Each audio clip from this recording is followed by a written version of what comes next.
Hi! In front of me is OPPO Find X3 Pro, and today I would like to show you how you can change font style.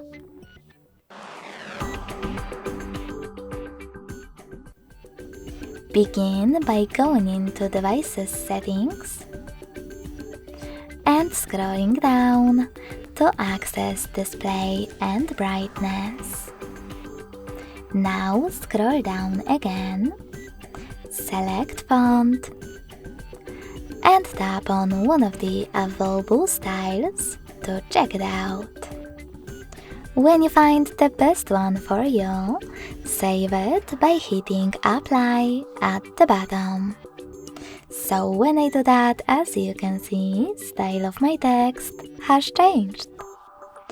Thanks so much for watching. If you enjoyed this video, don't forget to leave a like, comment and subscribe.